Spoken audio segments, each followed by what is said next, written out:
Hey everyone, welcome back to Forbidden Planet Camden. I'm Jack, and this is the video where I tell you what I've been picking up in my pull list from this week's new comic releases. So let's get started.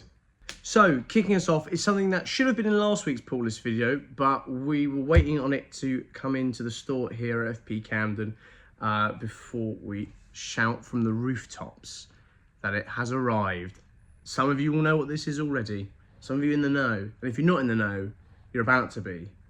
Because last week and this week, you might have just had it spoiled there, is the return of heavy metal. Now, for those of you who don't know, heavy metal is a fantasy, sci-fi, pulp, horror, cross-genre mega magazine that came out in 1977 and for many years since. Heavy metal back in the day was home to some of the most legendary creators in comics, in literature, on the planet. People like Bilal, Jodorowsky, Mobius, Stephen King, Frank Miller, Hajime Soriyama. I've probably had to cut those down because I was saying so many. It was a foundation of comics that weren't Western coming into the West. Translations of works that had never been translated before, original work from these creators who had stories to tell, had paintings to paint. It was glorious and is glorious once again now that Heavy Metal issue 1 has returned. This first issue is jam-packed with legends of old and legends of today. There's Enki Bilal still writing for Heavy Metal and doing his artwork for Heavy Metal, which is incredible. Jim Rugg is in this issue. Jose Ortiz, Sergio Garassi. Apologies for any mispronunciations. Yeah, it's jam-packed with talent. It's heaving from the rafters with artwork and storytelling beyond belief. And it's so exciting to have it back on the shelves, in comic shelves across the world. This is also a very special issue, particularly for Forbidden Planet Camden, because the assistant manager here, Vic DeLuca, was the translator on Sergio Garassi's Valentina Part 1. So you can check that out in this issue right here. The quality of this magazine, I've already had the chance to read it, is testament to the love and the passion that went into making it, not just from the whole editorial team and the creators inside, but from the fans.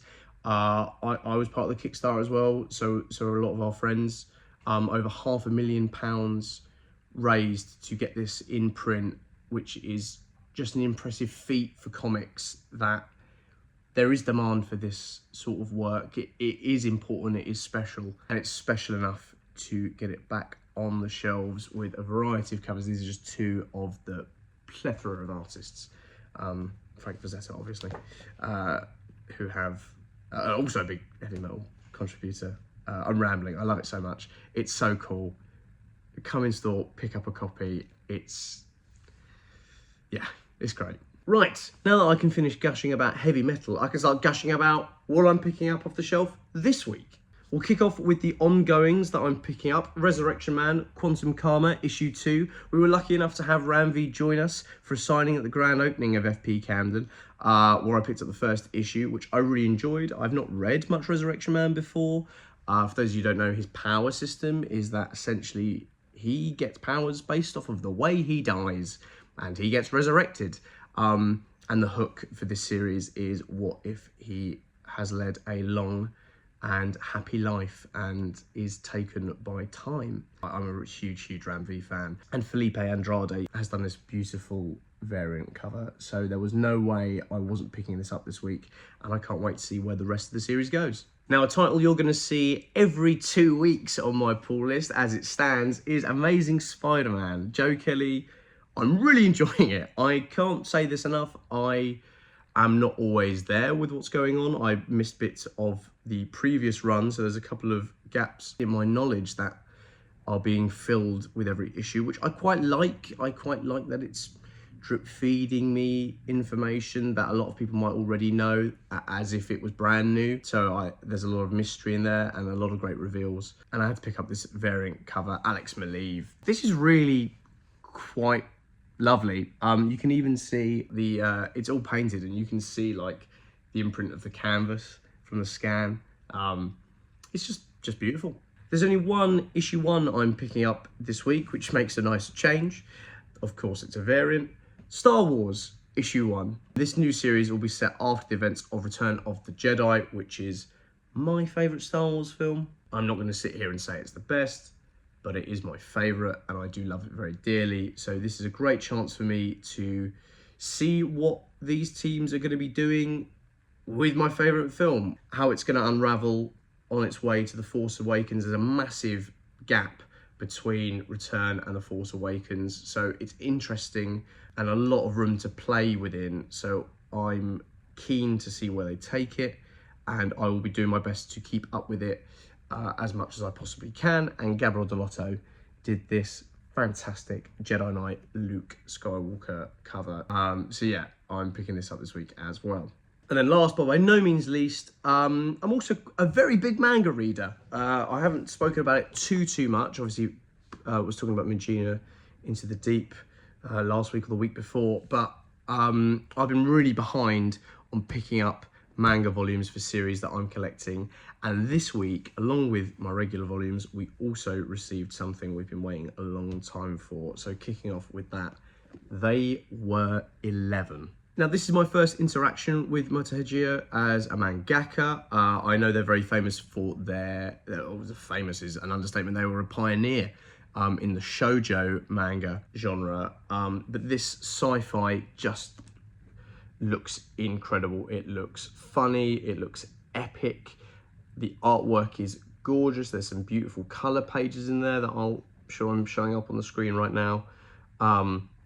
It's just lovely to have things like this in print. Dempa Books doing a great job. It's massive, it's dense, it's really affordable. This is £14, which is crazy for how much manga you're getting there.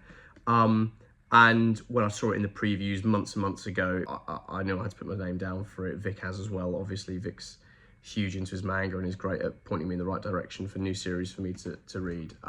And this looks sci-fi as hell.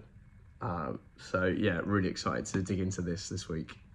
It's nice. It's overwhelming sometimes when there's so much coming out on the shelves. 2025 has been really impressively stacked for new releases, which is great. And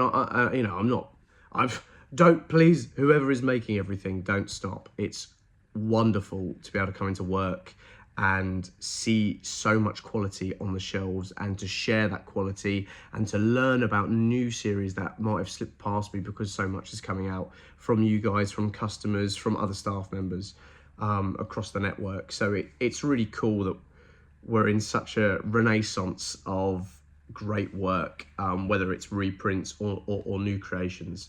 So yeah, thank you for listening. Thank you for indulging me once again. I hope you've enjoyed the video. Like I said, there's a lot to pick up this week, so hurry down to your local Forbidden Planet before they're gone. Yeah, it's wonderful, as I said, coming into work and seeing all this on the shelf. So I hope you guys get as much joy going into your local Forbidden Planet as I do going into mine.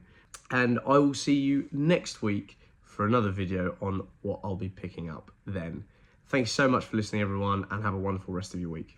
Ta-ra. If you're enjoying watching Forbidden Planet TV and you're enjoying watching us talk to the world's most interesting and accomplished filmmakers, authors, artists, musicians, creators, subscribe right here. See you soon.